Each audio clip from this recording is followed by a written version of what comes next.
I'm the sub channel here. New year, new channel stuff, and new problems, like always. This is a T-Mobile, well, it's supposed to be a router, but it looks more like a gaming computer now that I strapped two fans onto that. And why I did this will be explained soon. Also, the fact that I have it literally on top of a lamp. Yeah, I think that says a lot. So as you can see here, I've just kind of faced this one a little bit more out. Cell tower is faced this way, and I don't even know where these antennas are in this thing. I didn't look up a disassembly thing. And by the way, I can tell you there is no option for an external antenna as of yet. But yeah, this is pretty much to the extent that you can mod your Xfinity gateway, is a little bit of cooling mods strapped to the side. The only better thing to do is getting better positioning, which is kind of tricky with this thing, even though it does say at the back of the house that it has excellent signal.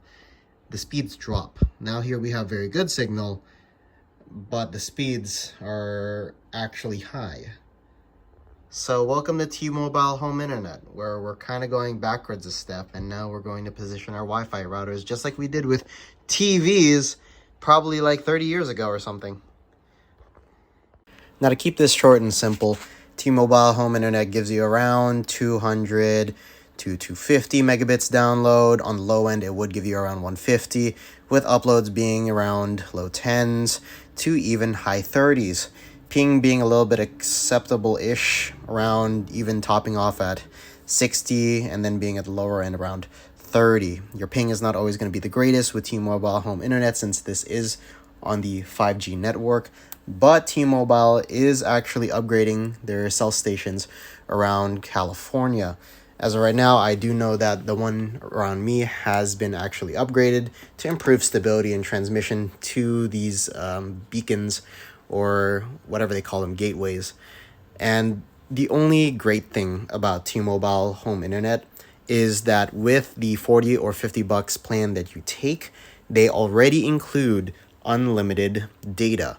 Unlike Xfinity, which on their basic plans, they only have a 1.2 terabyte cap. Now that's going to be a real deal breaker for me, because I do not like paying the overdated fees, as I've already had countless arguments about that one.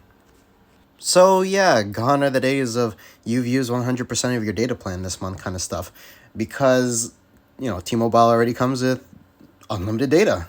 Surprising, isn't it? That Xfinity can't even offer you unlimited data because they want to take as much money from you as possible when you accidentally slip up and use 1 terabyte a month. That's absolutely wonderful, Xfinity. God damn. Now, of course, if you are going to go Xfinity, you have to choose the option to have unlimited data with Xfinity.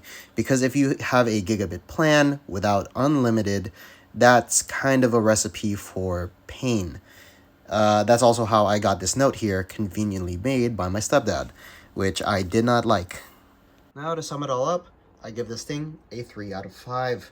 Now, the reason I give this thing an actual 3 out of 5 is, first of all, look at this positioning. You don't really see a router on top of a lamp nowadays. This thing has to be positioned like a TV antenna to get the best reception and best speed. Number 2, this is 5G, so you will need to find an area that does have 5G support. Specifically, they have to say that your area is supported for T-Mobile Home. This won't be supported everywhere, not just yet. Also, overcrowding the network is a thing, so the more 5G phones there are, the more demand there is from the tower, and prioritization is going to be an issue with T-Mobile cell towers, since, yeah, this thing literally shares the network with the cell towers that support your phones. Great things about T-Mobile Home Internet, I'll say, is, first of all, unlimited data off the bat. You don't need to pay extra for that if you have that $40 or $50 plan. And it's great. Your speeds are hovering at around 180 to 230, even maybe 300 constantly on the download, and then 10 to 30 on upload, which is actually really competitive with Xfinity's most consumer plans, around like 200 or 100 megabits.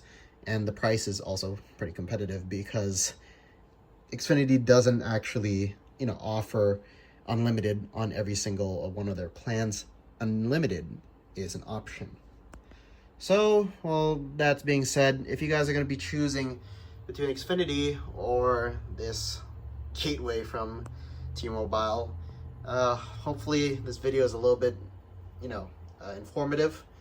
And yeah, that's pretty much it. If you guys want to know how to do this mod of mine, you just get one of these USB to fan headers, get some PC fans, get some double-sided tape, tape them on, and you'll have a cool gateway for the entirety of the year. Well, with that said, thanks for watching. Goodbye.